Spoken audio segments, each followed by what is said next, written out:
Let me dive straight in. I've been dying to ask someone who was Irish who grew up in England this question. This sign that you sometimes see, I'm not even sure if it really existed. And the sentiment did, I'm sure, but this sign about no blacks, no dogs, no Irish. Did you ever see it? Did you ever speak to people who said they saw it, or what was the deal with it? I think the jury's out, isn't it? So I was at the last year, there was an Irish in Britain at 50 exhibition, which started in London. It made its way to Dublin. It's gone international. It was an excellent exhibition, and I was one of the interviewees for it, an oral history project funded by the UK National Lottery. And when I went to see the exhibition at the Irish Cultural Centre in Hammersmith, you've got, a photo of that sign in the window, no blacks, no Irish, no dogs. It's very hard to be convinced of provenance, though. You can take a photo of a net curtain with a sign in it. I think, for academic historians, that wouldn't be sufficient. And I think there's a lot of anecdote about its being there. The person who actually has the evidence, a photo from the 1950s with that in the window, has got a very good historical card to play when they choose to surface it. I don't know, and it is not known. I think it's become almost accepted now, some kind of truism that's there, but could we prove it to to academic peer review standards? I don't know, but I think it's indicative of, look, immigrant communities in post-war Britain. Yes, there was opportunity. There was, people were needed to help restructure the economy, the transport system, and staff the National Health Service. But there were degrees of welcome and degrees of hostility. And I think that kind of cultural icon of the no blacks, no Irish, no dogs it is expressive of a broader socioeconomic truth that there was no shortage of racism in Britain in the post-war period. To be honest, I knew it more.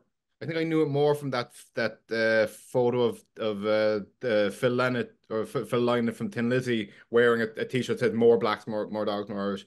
On that note, I did one of my favorite interviews actually was with the former soldier who's from Belfast who served in the British Army. His name Glenn Bradley. He's from the Woodvale area, and he said that he was over while serving in the army with his other army friends, and they were in a pub somewhere in England. I can't remember where, and he was kicked out because the owner heard his accent, and Mm. the owner was like so anti-Irish. Now he I don't think Glenn like mentioned that sign or anything, but yeah, definitely the sentiment was around there. If I can mention one thing I did see at first hand, because I grew up in Birmingham, and obviously Birmingham was uniquely impacted by the Troubles because of the Birmingham pub bombings of November 1974. There was a park not far from my house, and somebody graffitied in very large letters on that, "Irish kill, rubber bullet stones." Now, I'd like to point out that's historically wrong. There were 16 people killed by rubber bullets in the Troubles, half of whom were children. And if you read the book Contact by a guy called Clark, who was former British Army, some of the squaddies used to doctor the rubber bullets with razor blades to enhance their destructive impact. So, I mean, but I suspect the person who did that graffiti wasn't really interested in that kind of historical nuance. But I think, yes, I certainly at first hand saw and experienced anti-Irish racism. The no blacks, no Irish, no dogs, jury's out. I'd love to be the person who comes up with the historical proof.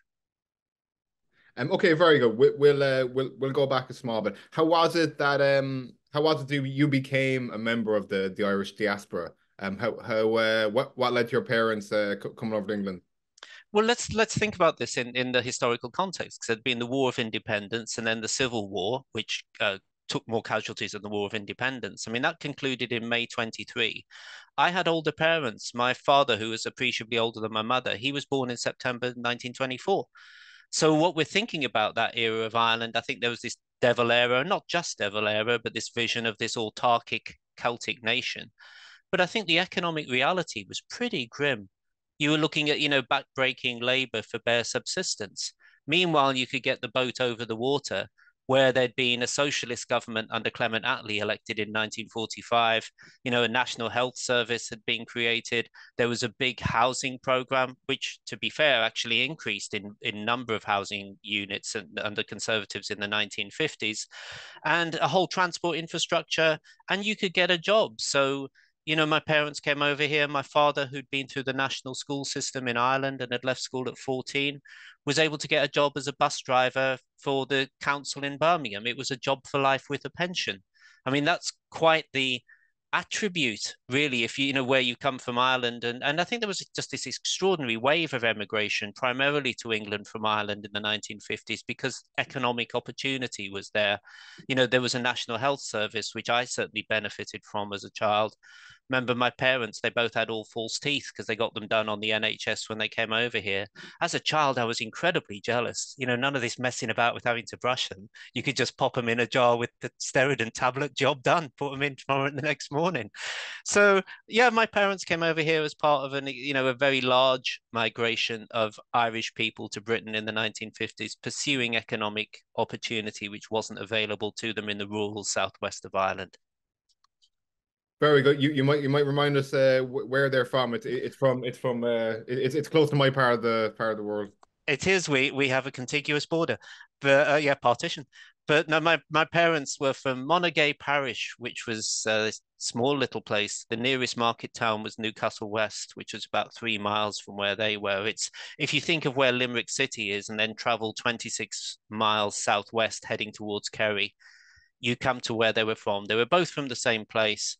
I think the family homes were really not far from each other. A little area called Rathcahill.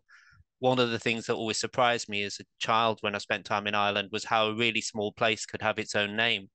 I'd grown up in Birmingham, where a suburb was a big thing full of, with a massive council estate and buses and that. I mean, I recall we had cousins who lived in this little outpost of Newcastle West called Duali. As far as I could see, it was one house. I mean, I'm probably doing the place a massive disservice, and I can only apologize. But yeah, my mum and dad were from rural Southwest Ireland. I mean, literally no electricity, no running water, not uncommon for their generation in that place, part of Ireland. Hmm. Did you okay, so over here it's fun now. America is a bit more unique. America very much has like an immigrant culture and the melting Mm. pot and stuff that they say. Like of all the friends who were born and raised in America, that I have, almost all of them, their parents are immigrants, or at least one of Mm. their parents are immigrants or something. At the time when you were growing up, was there many other like immigrant kids generally, as in born and raised in England, but parents from a different country. Did you feel kind of like different from your peers because of it or anything? Yeah, Ireland was, I mean, Birmingham was hugely multicultural. And you could live as an Irish person in Birmingham, no trouble whatsoever. There were the churches on Sunday were, full of Irish people. I went to a Catholic primary school where everyone there pretty much was, of at least one Irish parent, and more commonly two Irish parents. I recall as a teenager, you'd play football in the park, and there'd be lads there who were of Afro-Caribbean descent, lads of Asian descent. There was, but I think Birmingham, by and large, managed its racial mix relatively harmoniously compared to some other cities. But yeah, look, if you wanted to live as an Irish person, there were whole suburbs of Birmingham like Balsall Heath, Sparkbrook, Sparkhill that had loads, that were heavily Irish. Now, we happen not to live in one of those because my father's bus garage, where he was based from, was Quinton on the south side of the city. So in our immediate streets, we were the only Irish family. And that proved to be quite the social drawback when the Troubles, moved into its mainland UK bombing phase. On that note, actually, okay, so as the troubles as we know them kind of started to kick off, was there any difference in like the atmosphere towards around Irish people or towards Irish people, or did it just start when the IRA came over to England and started their numerous bombings? Like, I think it was the mainland campaign. I mean, in my novel One Small Step, I talk about this. The main character's conscious that there've been bombs in Guildford. And then there's a bomb in Coventry which kills one of the characters in the novel. And so there's that sense of encroachment that somehow the conflict is getting closer to his world. Now I play a little bit fast and loose with the history there, because there was an active IRA unit in Birmingham that had been detonating explosions in about the year and a half before the pub bombings, but they were smaller. I'm not seeking to excuse them, but they were smaller explosions at commercial premises. They tended to be a nuisance more than a catastrophe. But obviously, the whole mood music around Irishness and in Birmingham changed on 21st November 1974 when the pub bombings went off. What age were you when when those bombs happened? I was a 9-year-old child at primary school, and obviously you have the concerns of a 9-year-old child. You haven't really got into thinking about politics and history at the time, so there's just this bewildering change in mood and atmosphere and hostility. And suddenly, because we were the only Irish family in our immediate network of streets, I went to an Irish Catholic primary school where all the local kids just went to the local state school. And suddenly I'm wearing this uniform which marks me out as Irish.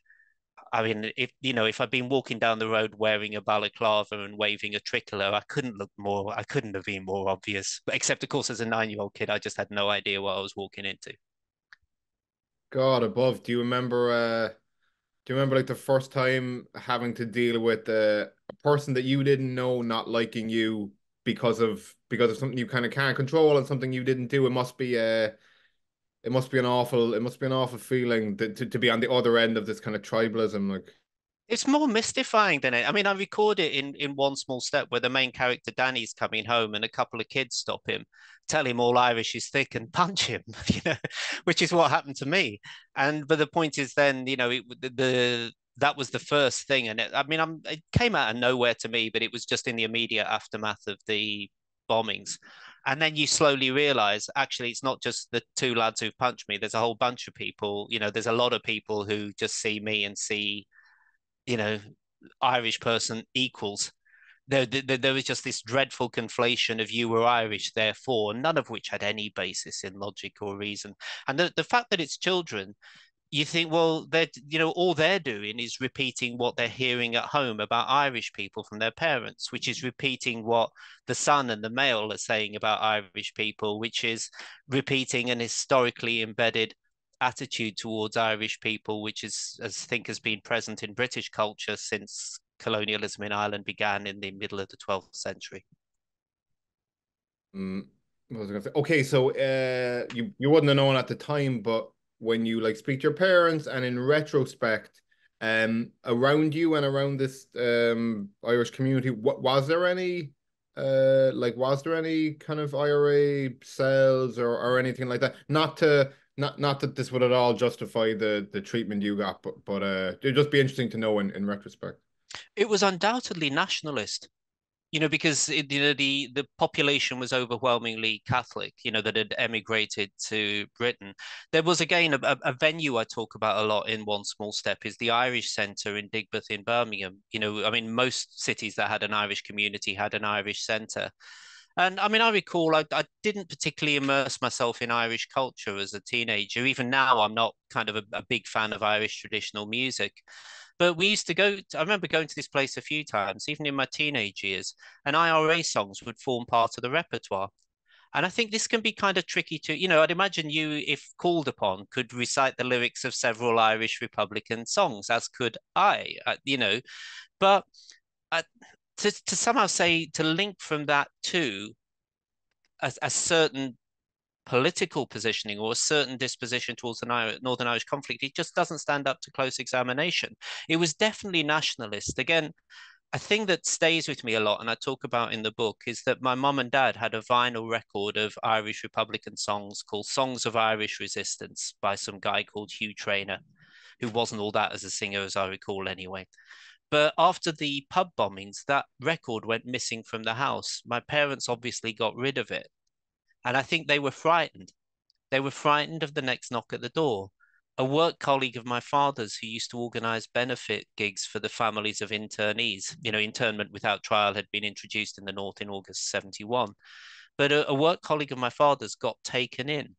Obviously the Birmingham Six are the focal point, but generally there was an enhanced and critical police interest in Birmingham's Irish community. And I think my parents, who were very much of that stoic, keep your head down, just do the work. There was, really a dominant strain in the Irish immigrant community had that just kind of stoic, like a lot of immigrants, stoic, keep your head down, do your work, get on. I think there was a lot of fear to be Birmingham Irish post November 1974.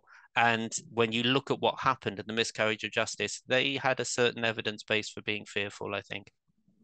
Did your mom or dad? I guess your dad had kind of a very public facing job. Did either of them experience any backlash for being Irish?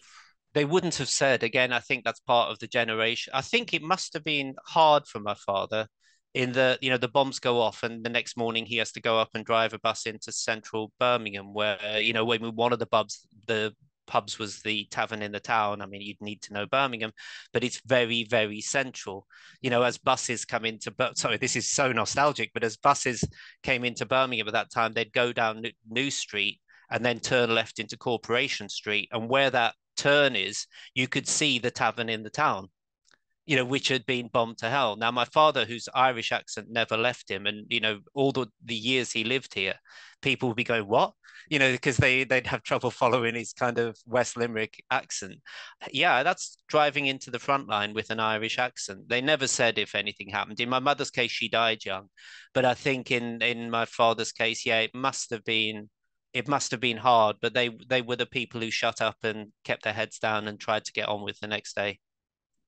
Okay, so as obviously there were plenty of bombs throughout the decades, especially the 70s in England. Was there like a correlation in like some of the abuse and the heat towards Irish people, like in the immediate aftermath Mm. of them? I'd imagine there would be some sort of like kind of tracking that you could do. Yeah, I think that tracking would be really interesting. I mean, my own experience, I suppose, because it's mine, is anecdote rather than data. But I left Birmingham to go to university in Manchester, and maybe this is just about my perception, but I found outside of Birmingham it was easier to be Irish. So, what I tended to do, I went to Manchester for 3 years, and when it came then to going to pubs and stuff, part of you just gravitates towards Irish venues because it's what you know. But I never had the same sense that somehow it was a problem being Irish, when I moved away from Birmingham. I always felt Birmingham in all the time I lived there, and clearly I mean, the if I can give you an example, there was an annual St. Patrick's Day parade in Birmingham, okay, and it started in 1952. That immigrant population, this statement of pride and self-worth and celebrating being Irish. Of course, after 1974, that just goes. There is no Irish parade because it's not exactly going to be a welcome addition to the civic calendar. It comes back in 1996 and is now well established, but that's quite a long hiatus, from 74 through to 96 over 20 years. So my sense is the mood must have chilled a great deal in order for that to be reintroduced. But when I left in 87, I definitely felt it was easier to wear your Irishness outside of Birmingham than it was inside Birmingham. That, I mean, you may find others who have different experiences, but that was mine. Sure, sure. I spoke to a gentleman once. His name is Frank Portnari, and he was in the London UDA. And the main reason he gave for joining up, despite having never been to Ulster himself, was that in London there were like marches through the street, and there was of Irish people, and often they would be kind of it'd be rebel songs or pro IRA stuff, and he was understandably he was like, This is not happening in my streets, like after the IRA came over and bombed. I'm not tolerating people coming over and singing rebel songs and praising the IRA, and that's why he did it. Was there anything like that? It doesn't sound like it if you couldn't even have a Paddy's Day parade, but I assume there was nothing like that with you, in Birmingham. No, I mean, as I said, I do remember the Irish Centre. I mean, I wasn't a regular patron, but I would be going there from about the ages of, around the ages of 16, 17. And yeah, I mean, the bands would play IRA songs. I mean, not exclusively. It wasn't like a Wolf Tones gig. I mean, I did go and see the Wolf Tones in Manchester, and that was quite the night out. But I recall, no, you would, there's little vignettes of memory you recall, like, the song James Connolly, The Irish Rebel. It's like a ballad. A great crowd had gathered outside of Kilmainham. It's kind of very typical of the genre. Remember one couple of old boys there used to stand to attention with their hands clasped behind their back when that was playing, which looking back, I think you pompous buffoon. But at the time, so no, and bearing in mind this would have been less than 10 years after the pub bombing. So there were still very much these pockets, both of Irishness. And I think it was certainly cultural nationalism if it wasn't explicitly political nationalism. So yeah, you would think, I mean, I talked about it being stoic and keeping its head down. It may have withdrawn from the public gaze, but it didn't go away. And there was a venue east of the city called Glebe Farm where Gaelic games would still be played every Sunday, still in the years after the pub bombings. So I don't think Irish culture vanished post 1974. It just got used to keeping its head down a bit. Very good. Okay, so that's your experience. Thank you very much for sharing it. You've done loads of writing that I've been meaning to ask you about. You wrote a very interesting piece about leadership within the IRA of a certain figure who's always denied being in the IRA. Do you want to tell us a bit about that one? Yeah, I mean, the basic fact, I teach at a university in London. I teach at King's College. And one of the areas where I've been doing a lot of teaching over about the last 8 or 9 years now is leadership. But thinking about leadership not as an individual trait, but as something that's a collaborative practice, a social practice. So in basically when I wrote the novel One Small Step, I did, being an academic for a living, once I'd kind of done the first few drafts, which were very much about the creative splurge, I then went away and just read everything I could find, as I would if I was writing an academic paper. So when I'd finished the novel and it came out, I had all these ideas still distilling around my head from that more academic perspective. So I wrote an article on leadership in the Irish Republican movement and was fortunate enough to get it published in Terrorism and Political Violence, which is an academic journal. I was very pleased with the reaction to that, and so set out to write a further academic article, which is the one about Gerry Adams, looking at using transformational leadership theory to look at Gerry Adams. And yes, we make the caveat that this is the person who became president of Sinn Féin, yet has always denied membership of provisional IRA. You will find many researchers who take a contrary view. But okay, he maintains the position he maintains. But if we look at it, I mean, it was quite an extraordinary achievement to take an organization that was historically renowned for splits. I think it was Brendan Behan who said that if three Republicans met, the second item on the agenda would be the split. So it was they were so kind of riven with that, and yet to take Irish republicanism and shift its point of emphasis from a paramilitary campaign to a fully fledged political party, and to hold the organization together through that fundamental redefinition and transformation. That is actually, if we just look at it as a leadership achievement, that's quite remarkable to transform an organization in that way. Now, obviously, he wasn't alone. I think Martin McGuinness was clearly a main player there. And we look at some of the people who worked then on the comms front. I mean, as when Danny Morrison was editor of An Poblacht, I think he was close to Gerry Adams. So it was politicizing an organization like the Republican movement of the 1970s and 80s. That's a remarkable achievement. So I think to explore the leadership and followership process as the Republican movement shifted its emphasis from the armed struggle to fully fledged political engagement. Yes, I've said a couple of things about it that have been well received, but I think that's a rich furrow if other researchers and writers want to move into that space. How would you say that that Adams did what like was a transformational leader? I think, well, if we look at the history of this, in a way, with the provisional IRA and then Sinn Féin, the politics came later. Because if we look at okay, allow me to kind of use as my historical benchmark here the border campaign of 1955 to 1962, from which we get songs like Sean South of Garryowen. And don't get me started on the historical inaccuracies in that, by the way. But let's put that to one side for now. But after that, I mean, that went nowhere, that campaign. In 62, the IRA essentially downed its weapons, under Cathal Goulding. And so when the crisis arose in the North at the end of the 1960s, the IRA didn't really have any armaments with which to respond. And, you know, the IRA at that time was a political organization. It had taken a leftward turn in the 1960s following the failure of its campaign, like a lot of organizations traveled leftward in the 1960s.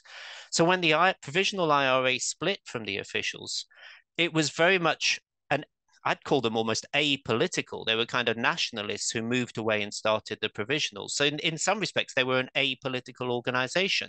The officials used to call them the Rosary Bead Brigade, you know, precisely because they weren't political. They were just kind of ethno-nationalist.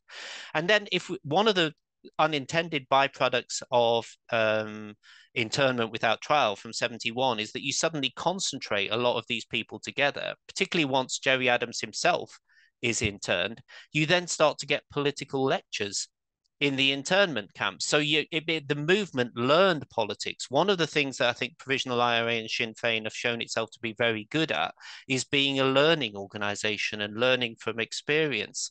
So I think it was during internment that Gerry Adams starts to articulate the long war strategy.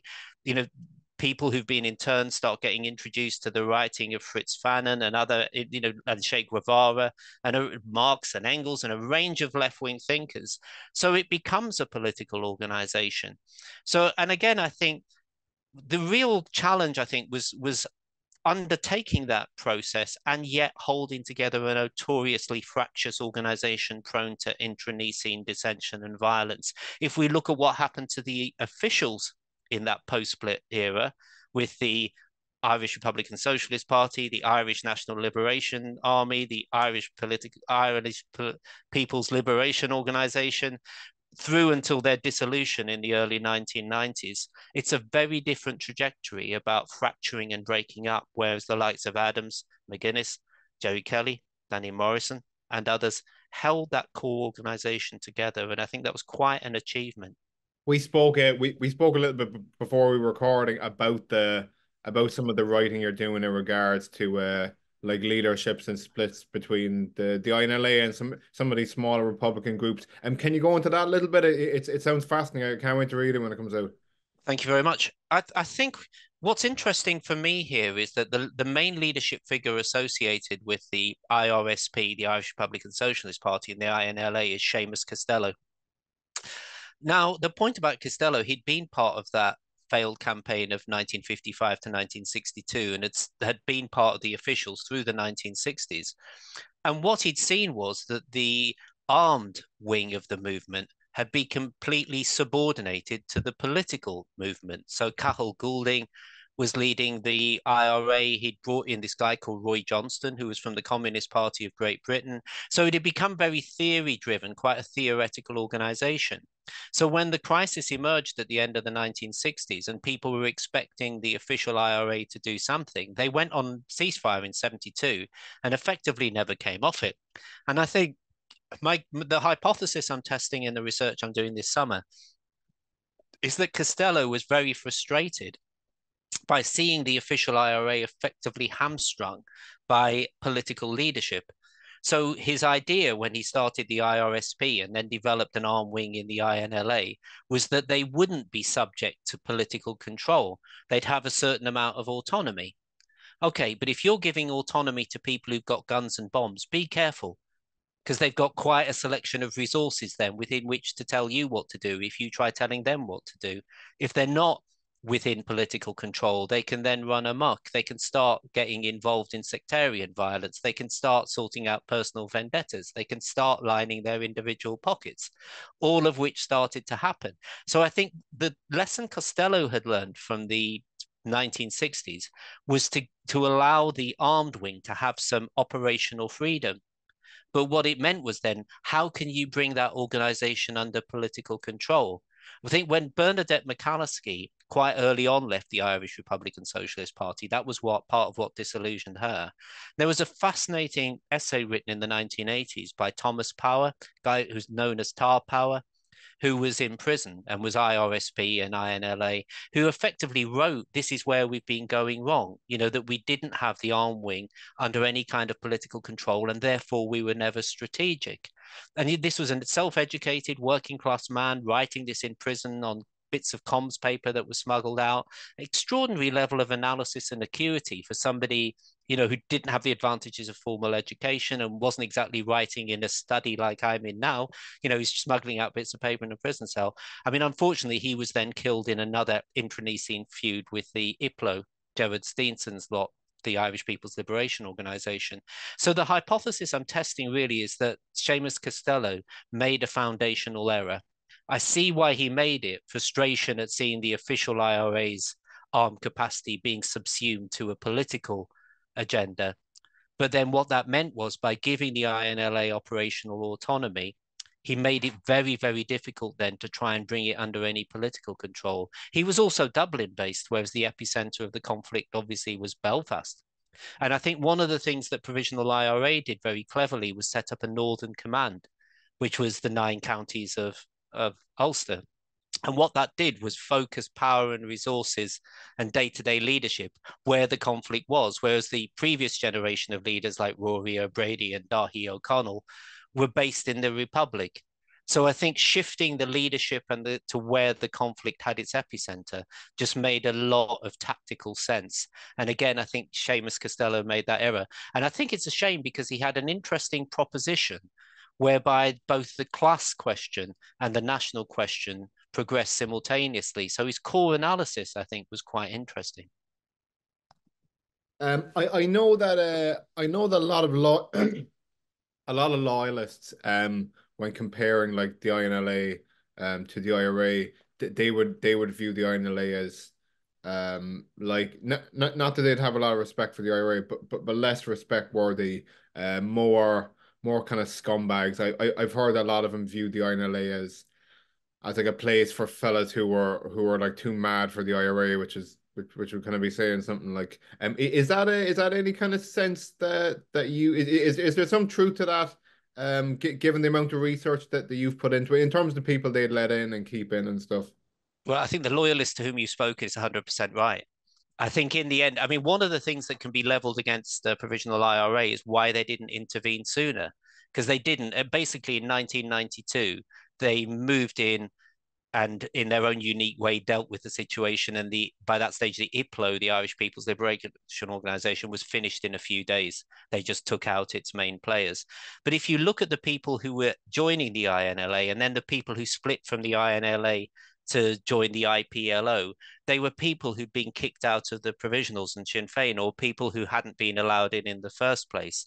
They were some very, very unstable characters suddenly in possession of firearms. I mean, if you think about the period when Dominic McGlinchey was leader of the INLA, I mean, this was someone who'd kind of he'd been in provisional IRA and had been part of a small unit with Francis Hughes, the second of the hunger strikers, to die in 1981.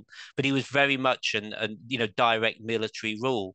There were 2 full-time workers at the Irish Republican Socialist Party, and when Dominic McGlinchey was leading the INLA IRSP, they went and were never replaced. So you had people like that. I mean, quite a few of these people seemed to undergo at least partial reflections when they were imprisoned. So when McGlinchey came out of prison the last time, it was kind of as a changed man, and he got a part-time job in a supermarket in Drogheda. He'd also made a lot of enemies, and they caught up with him. So I think that analysis you'd heard from a loyalist friend is absolutely spot on. And I think again, it was this paramilitary unit was never under any kind of effective political control. So you had things like the Darkley killing, where INLA just burst in and starts shooting a small congregation of Protestant worshippers in their place of worship in their church. You have things like the Drop-in Well Bar killing, where you have 17 people killed by an INLA bomb, 11 of them British soldiers, but 6 of them are just civilians having a nice night out. And that's not to say that some other soldier killings were okay, because they clearly were not. And it was things like young women who were attending the disco to have a nice time dancing with young men. And in the INLA press release afterwards, they described them as consorts. I mean, that's just an abominable, kind of morally loaded word to use. And you could see, look, there is a real problem if people have guns and bombs and aren't under any form of control. And if you look at what the provisional IRA, which developed a very centralized control system with the 7-man army council there, and you compare that to what INLA did, But if you think about the very formation of INLA under the leadership of Seamus Costello, he created the conditions in which the paramilitary had, you say you want them to have autonomy, but if that's not subject to any form of political control, you're inviting mayhem. And some of the people who of the notorious characters who are involved with INLA, such as Desi O'Hare, the border fox. I mean, these are guys who kidnapped and tortured a dentist. I mean, sit me down and explain how that furthers the cause of Irish unity. There were some very dangerous people around. Yeah, I was gonna say these any kind of war, any kind of conflict, it gives like certain people who may have more like kind of psychopathic or sociopathic tendencies, it gives them, it very much gives them like an outlet to pour their to pour their kind of whatever you want to call it, like madness or just scumbaggery into, and it gives them, and they can walk around with a sense of like I'm fighting for my country. I'm on like a higher path. I'm kind of doing what's right. It sounds like a very delicate balance, like to try to be a leader in one of these organizations where you need fellas who are, I won't say mad enough, but like fellas, yeah, I guess fellas who are mad enough to actually like to fight for you and to risk their lives and risk going to prison. But at the same time, they can't be too mad either because you can't kind of keep a cap on them. It's probably something that like all armies have faced, this like balancing act, But this is what internment inadvertently facilitated was political education of a revolutionary cadre. So suddenly, you had people, I mean, some of the people who worked with Gerry Adams in internment formed part of an ongoing informal think tank that he carried on using right through into the peace process. And yes, I think we use terms like psychopathy and sociopathy in relation to INLA, correct. They didn't have a monopoly on it. If you look at what the Shankill Butchers did, I mean, most recently I was reading a memoir of the Troubles. I think it might have been Jerry Bradley, former prisoner IRA member, who puts in that the prison officers in the H blocks had a bit of a lotto going on how many days Bobby Sands would leave. They all put a bit of money in, and one of them scoops the pot. Yeah, boys, do you really need to do that? Yeah, and you just kind of think. But I think in effectively what was a war context, a lot of traditional moral frameworks I mean, I've been listening to some fascinating podcasts from your channel recently relating to Scappaticci.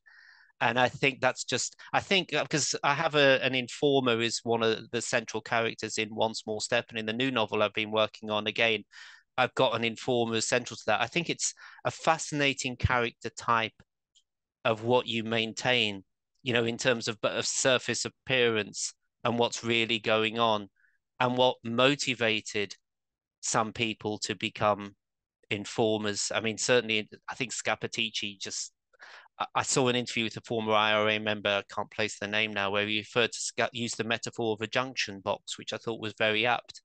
Because so many things went through Scappaticci, either one way or the other, either from Army Council or from what was happening on the front line. I mean, what an extraordinary wealth of information he had to pass to his handlers, and how much did his handlers protect him and de facto sanction the appalling violence he meted out. There's a lot more to be learned about that conflict, which is why I'm so indebted to podcasts like yours and the Irish Left Archive and lots of other resources where this is kept in the public domain. Because there's a risk of a kind of a just so narrative emerging now that somehow, the IRA was finished and sued for the best peace settlement they could get. Take a look at some of those later expressions of IRA violence in Bishopsgate or Canary Wharf, with economic rather than civilian targets. I think they like it or not, and this is in Jonathan Powell, British civil servant's book about the peace process. Like it or not, they learned how to exercise leverage through their armed capacity, even as that lessened as part of the overall organizational picture from the 1980s onwards. Interesting. Before we go, is there anything else you'd like to speak on? Anything else you might be writing about, or just interesting thoughts around the subject? I'm all ears because of the amount of research you have been doing. I'm sure you do. Yeah, I mean, this summer I'm working on this research paper looking at INLA, IRSP, and IPLO, but approaching it from that perspective of leadership failure. I'm also in the back end of writing another novel, which I've set in spring 1988, because I think, again, the dual nature of what was happening at that time is fascinating. There was the assassinations in Gibraltar, where the SAS killed 3 members of the IRA. I mean, I should stress they were an active service unit. They weren't there to see the monkeys, you know, they were, but they were obviously unarmed at the point at which they were gunned down. And then a few days later, at the funeral of the 3, a lone loyalist attacker started shooting and throwing grenades at the funeral and killed 3 people. And then at one of those funerals, 2 British Army corporals in plain clothes inadvertently drove into the funeral cortege in Andersonstown. The crowd thought they were being attacked again at a funeral and turned on them. I mean, the news footage is all there on YouTube, and it's absolutely appalling, to watch the whole. So I'm kind of think on one level, I mean, that's the absolute depths of the troubles. You look at that and think, well, look, this is intractable. This is hopeless. There's nothing you can do. Gibraltar leads to Milltown Cemetery, leads to Andersonstown funeral attack. It's just causal. It gets worse and worse. So that, on one level, playing there, you're talking about the absolute depth and bottoming out of the crisis. But at the same time, as we know now, the early discussions were taking place that fed forward to the peace process. Gerry Adams was meeting with John Hume. Gerry Adams and Sinn Féin were having conversations with Fianna Fáil.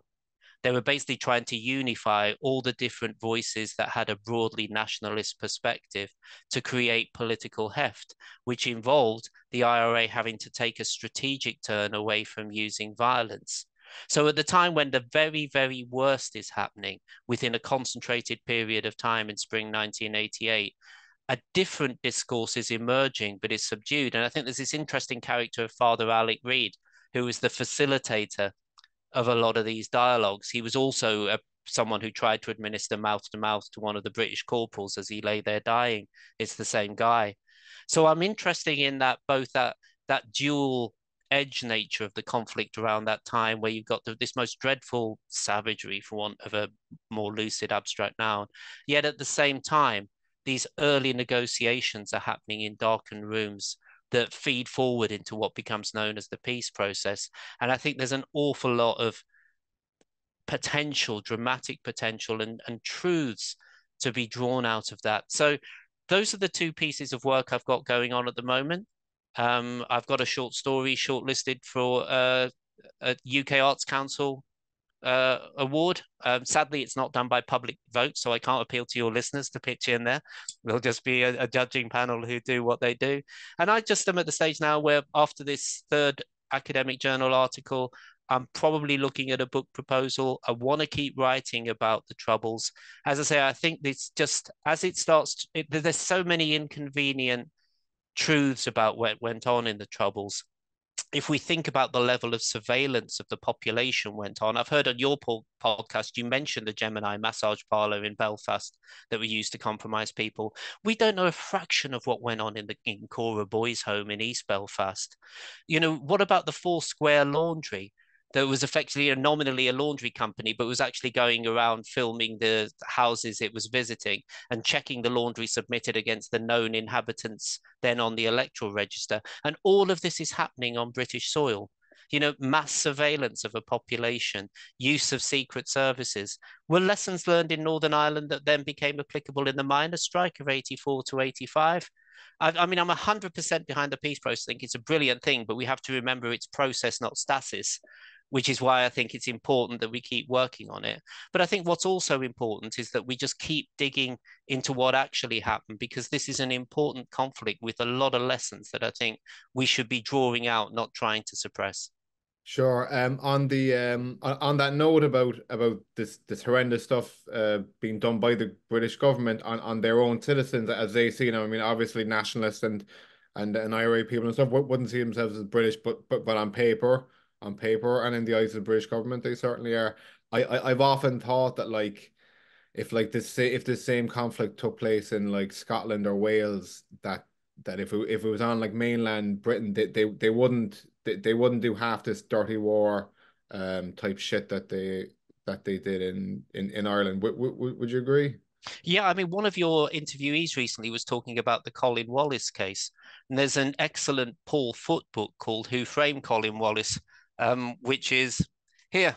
if as we're doing it video as well as it's Just, fascinating. But look, I just read Colin, it. what yeah, I mean, look, Colin Wallace's job, as he states himself, was effectively psycho ops, black ops, writing, defamatory commentary on republicanism. This is the now you can say, well, look, it's a war, but we kept on being told it wasn't a war.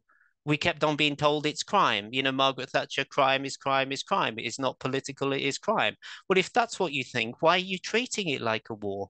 Why are you mobilizing troops and your security services? Why are you setting up some of these weird things like the military reconnaissance force, the false reconnaissance unit, these shady operations that seem answerable to no one?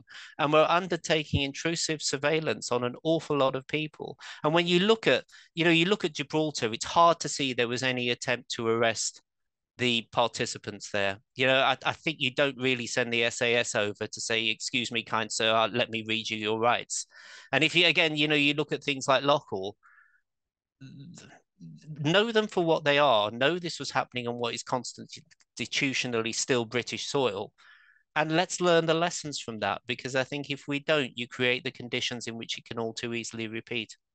Right. I was gonna say I didn't even start this podcast like with the intention of just doing stuff about the North and about the Troubles. But I certainly I certainly ended up going that direction. And I remember realizing that like I am in a fairly unique position where like a lot of people who are alive in this conflict, a lot are dead, but the majority are alive. They're not young anymore, but they're not quite old, and we don't have forever to be interviewing them and getting their testimony. So yeah, I think being around now, I'm in a very very privileged position to be able to be bringing out these people's stories. And I mean, look, if you watch a documentary, even if it's about like even if it's like brilliant documentary like Peter Taylor's Loyalists, Mm. if you actually add up the time of hearing like the primary sources speak, like the actual loyalists in it, if you add it up, it'd just be a couple of minutes.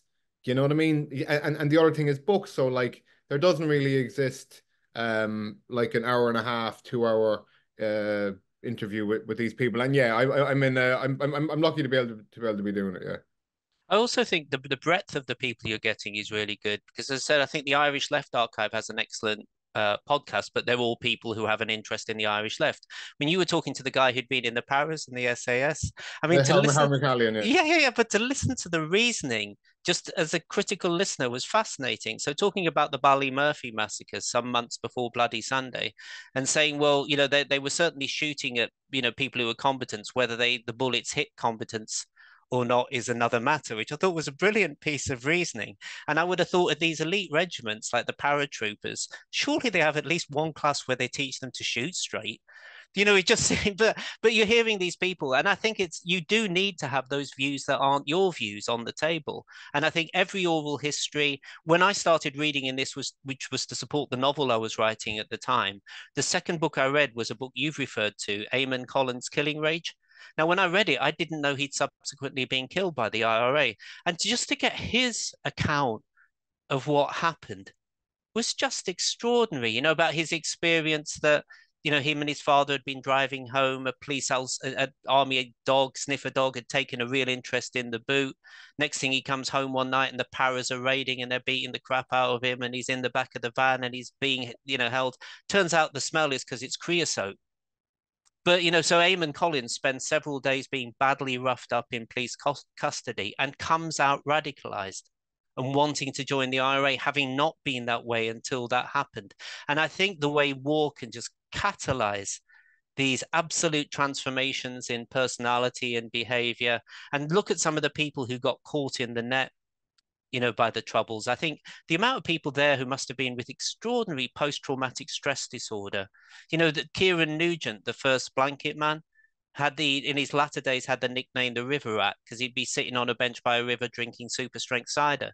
I mean, that guy needed, you had people like that, not just former IRA and Republican members, but British soldiers, loyalist paramilitaries.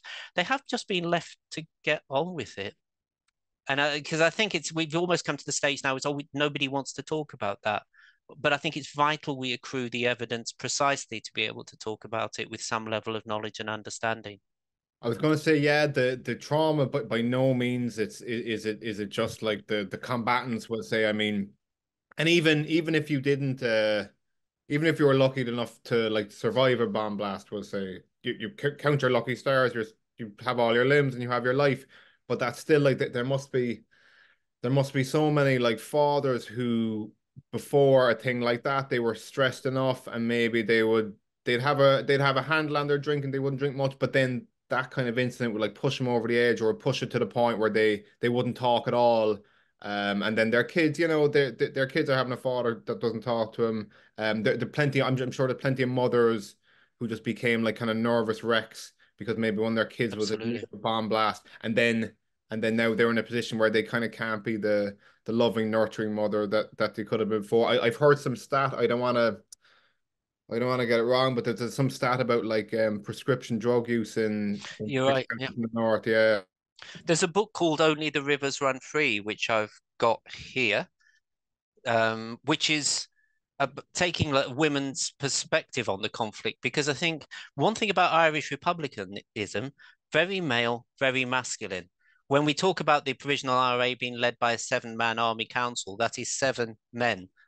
And I think one of the why I think Seamus Costello and the Irish Republican Socialist Party is an interesting area of study was they were miles ahead on women's rights in the mid 1970s, talking about women having control over their own bodies, talking about women's access to contraception, things which are just so mundane, but in the not only masculine but Catholic culture of Irish republicanism was very contentious. And yeah, this book definitely talks about the extent to which pills and, people were just, the extent to which tranquilizers were prescribed in the North during the conflict. Well, how else were people going to get through another day?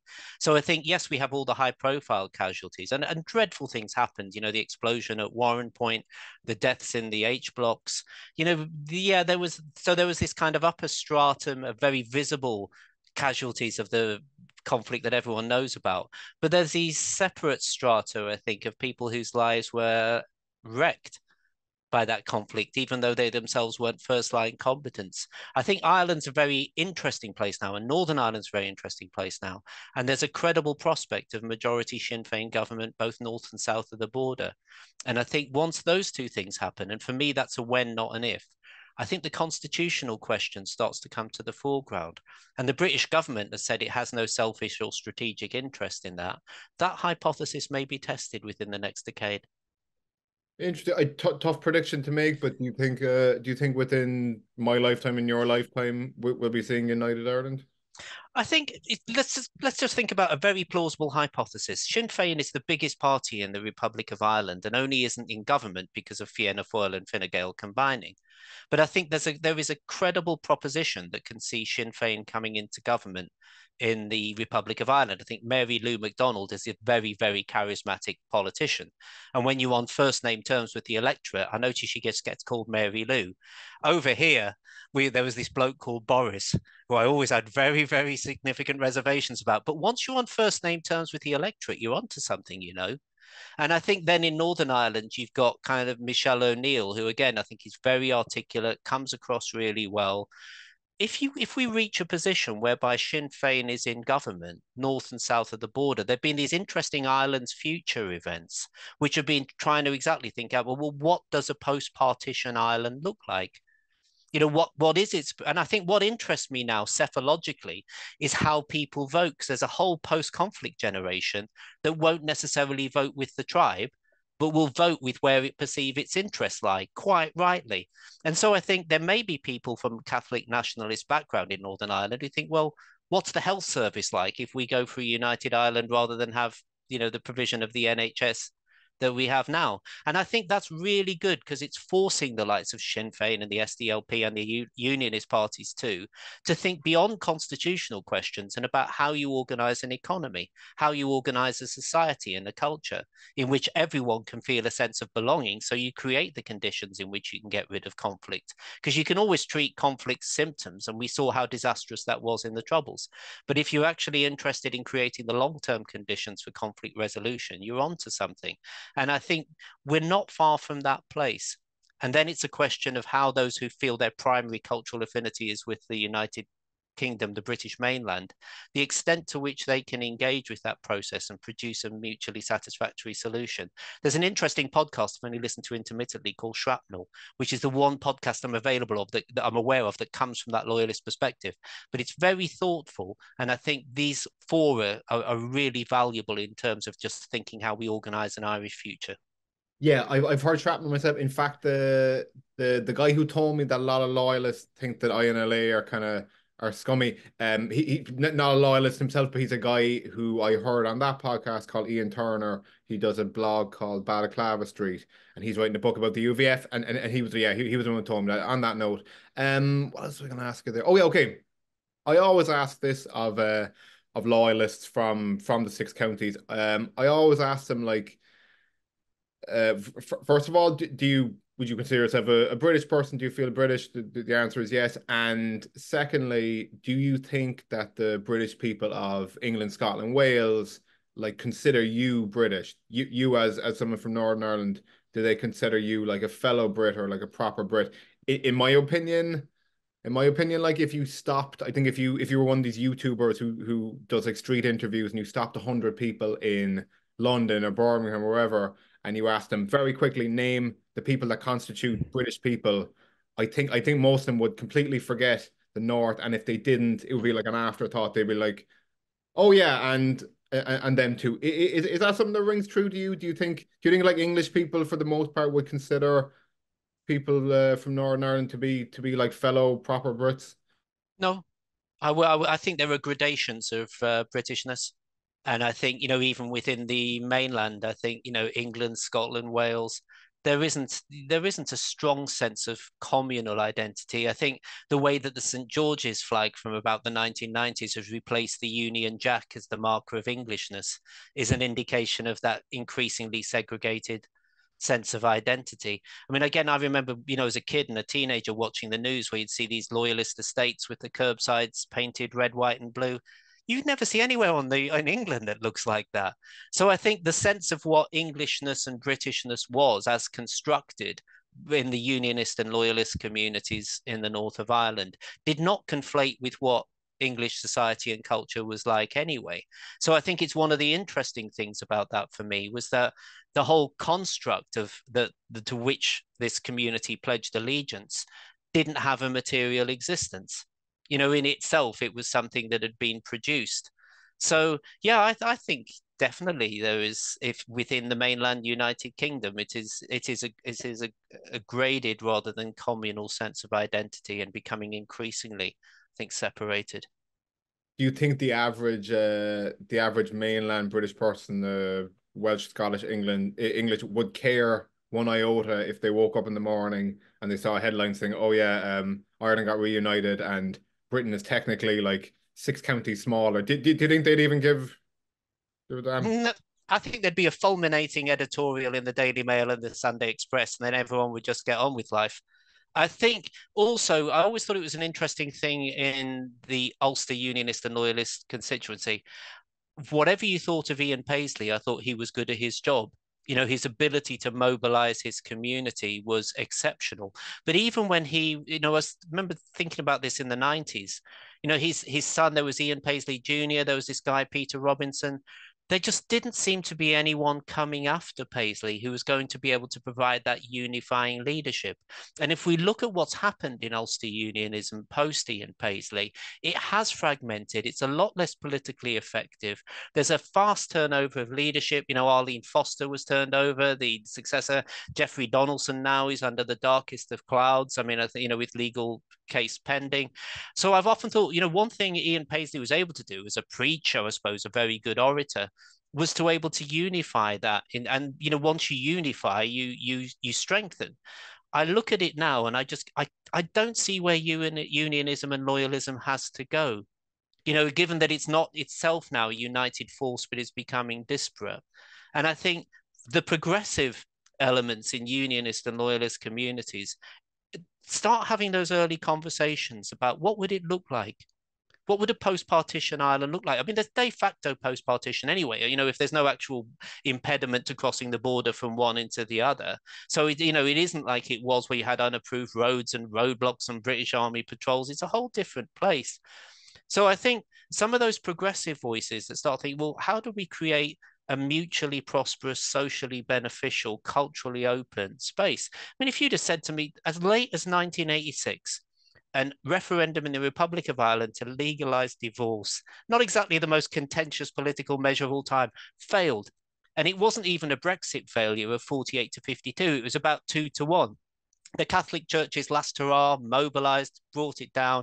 If you'd said to me in 1986, oh, this whole edifice of the Catholic Church running Ireland has only got a few years left, I'd have said, dream on.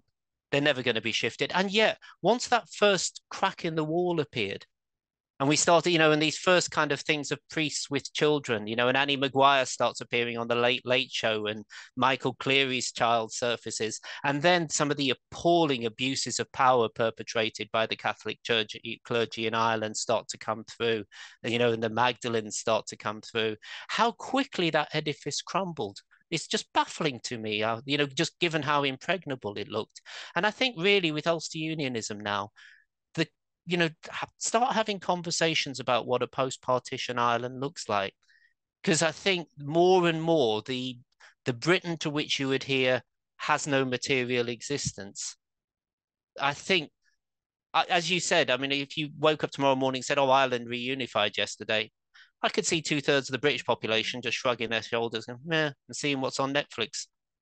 We are moving into that space now, but I think rather than wait for it to happen, have these constructive, preemptive conversations, bring interested parties into it, and let's start thinking about what a post-partition Ireland might look like for the benefit of everyone in it. Interesting, very good.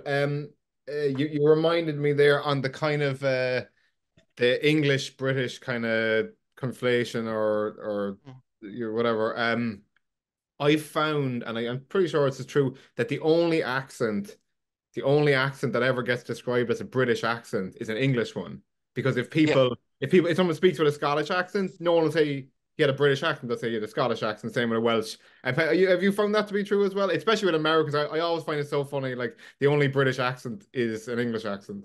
it's 100% the only British accent. It's an English. It helps if you sound like Hugh Grant, I think, or Helena Bonham Carter. I think that's definitely a cultural asset. I mean, it was okay. Look, when I left Birmingham in 1987 to go to university, I had a very broad Birmingham accent. Had the piss taken out of me something chronic because it was there, and I wish I hadn't done this. I think I schooled that out of myself pretty rigorously. And now admittedly, I've lived in the south of England for 30 years now, so I suppose I sound like someone who lives in the south of England for 30 years. But I think, no, England, I mean, class remains a very important discourse in British society. And at the moment, I mean, we've got a general election coming, and one of the main parties is saying it's going to impose VAT on private school fees. And there is clutching of pearls and great weeping in the street of this. You know what percentage of people go to private schools in Britain? 7%. Seven only. Yeah, so 93% go to state schools anyway. And yet the amount of noise this creates, because where real power and influence in Britain lies is still, I think, closely tied into questions of class. Quite often we think classless society. Absolutely not. I think it's still quite there have been more prime ministers who went to one school, Eton, than there have been Labour prime ministers in total. Class remains a significant discourse in British society, and absolutely, if your accent is Glaswegian rather than from the southeast of England, that is socially consequential. Again, I think we've come to around the end. Thank you so much now for everything you shared, your own experiences, your writing, and anything else you wanted to mention while we're still on. There's no rush for time or anything. If there's anything else you wanted to bring in. No, it's just nice that a gentleman from Cork and a gentleman Limerick could have a sensible conversation without falling out about hurling. So congratulations to us both, really, I think, in that regard. You've got Roy Keane, of course, who came from Cove. So I think, you've got quite the aristocrat of the sporting world.